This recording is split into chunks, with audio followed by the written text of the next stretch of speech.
यदि अपने लिए मदद लेते तो कलंक लग जाता, लेकिन यज्ञ की रक्षा के लिए अगर मदद मांगते तो राज्य से सेना आ सकती थी। लेकिन नहीं, मारी सुबाहु जो है विश्वामित्र जी के यज्ञ पर ही आक्रमण कर रहे हैं और विश्वामित्र जी महाराज जो है निराश हो रहे, उदास हो रहे, उनका यज्ञ सफल नहीं हो पा रहा है। कारण क्या है? कारण यह है कि विश्वामित्र जी महाराज अपने जीवन में एक अभिमान लिए बैठे। क्या लिए बैठे? अभिमान। कौन सा अभिमान लिए बैठे हैं? यही खतरनाक है अभिमान। याद रखना, जिसके जीवन में अभिमान आ जाता है, याद रखना उसके कार्यों में सदा व्यवधान ही होता रहता है।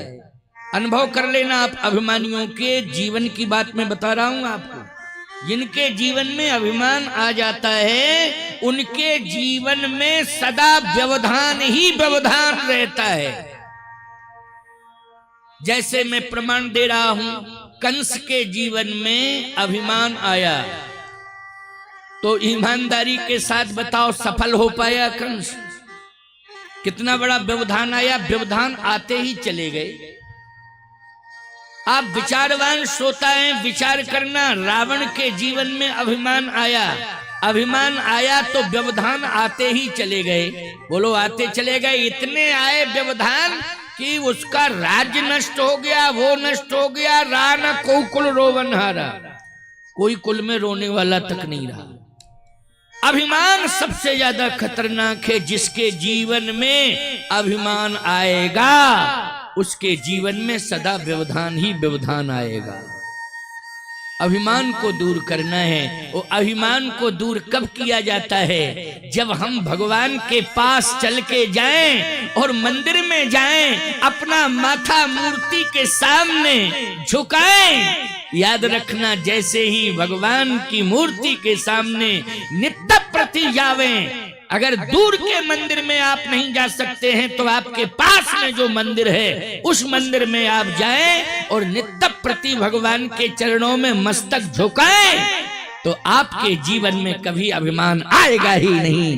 भगवान कृपा करेंगे, लेकिन मस्तक आपको झुकाना पड़ेगा। बोलो, झुकाना पड़ेगा कि नहीं? ये मंदिर क्यों गांव-गांव में बनाए जाते हैं? क्यों बनाए जाते थे गांव-गांव में मंदिर? कि लोग सुबह से अपना मत्था भगवान के चरणों में झुकाएं।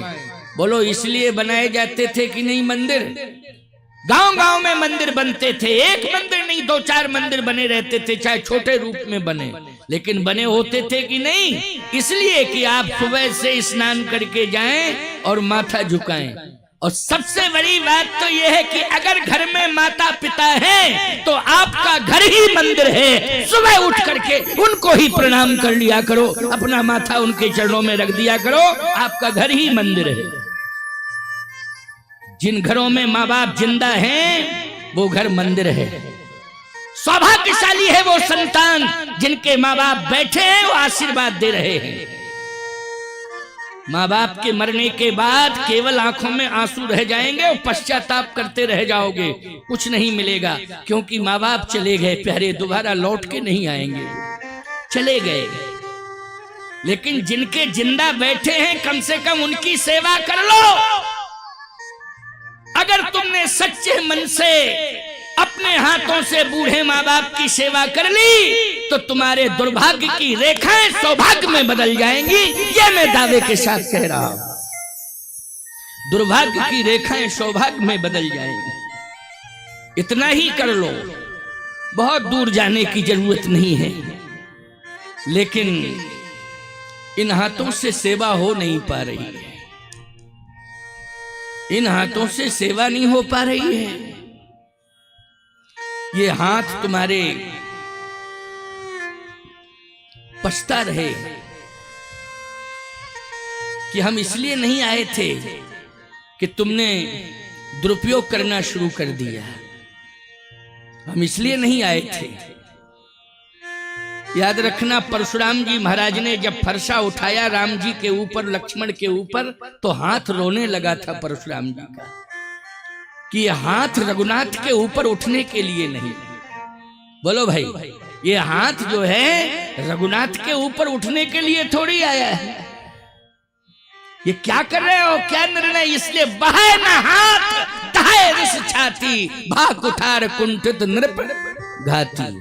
परशुराम जी ने हाथ को धिक्कारा है कि तू आगे क्यों नहीं बढ़ रहा है, आगे क्यों नहीं बढ़ रहा है। हाथ ने कहा नहीं, डिसीजन गलत हो रहा है। ये हाथ इसलिए थोड़ी है कि भगवान के ऊपर उठ जाए, बोलो भाई, है? ये हाथ इसलिए नहीं है, डिसीजन गलत हो रहा है। ये हाथ इसलिए नहीं है कि हाथ माता पिता के ऊपर उठ जाए, बोलो भाई। ये हाथ इसलिए नहीं है, डिसीजन गलत हो रहा है, बहुत गलत डिसीजन हो रहा है। ये हाथ तो दान करने के लिए है, सत्कर्म करने के लिए है, सेवा करने के लिए है, और ये हाथ जोड़ने के लिए है, बोलो है कि नहीं? इसके लिए हाथ है। इसलिए बहे में हाथ दहाए रिस छाती, भा कुठार कुंठित नृप घाती। परशुराम जी को डांटना पड़ा हाथ को, तू आगे क्यों नहीं बढ़ता है। इसलिए हाथ का सदुपयोग करो, आंख का सदुपयोग करो। परशुराम जी महाराज ने आज अपने मन में ये विचार कर लिया कि मेरा यज्ञ इसलिए सफल नहीं हो रहा है क्योंकि मेरे जीवन में एक दोष आ गया। वो क्या? अभिमान। अभिमान क्या है? अभिमान, मुझसे बड़ा कोई महात्मा नहीं है। ये भी बहुत खतरनाक सोच है, याद रखो, कि मुझसे बड़ा कोई महात्मा नहीं है।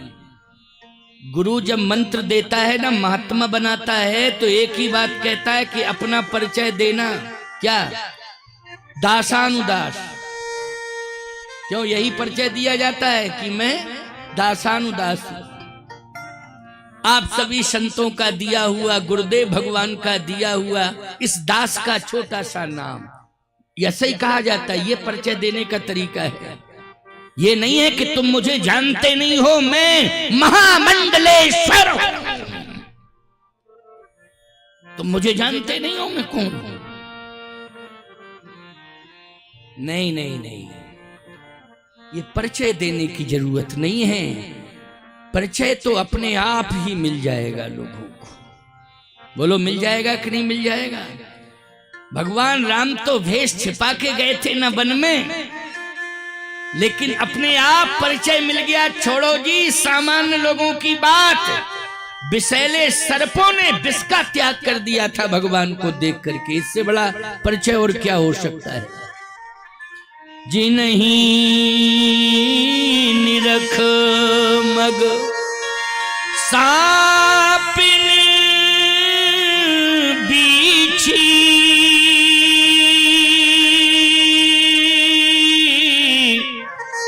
तजहि विषम विषताम सुतीछि।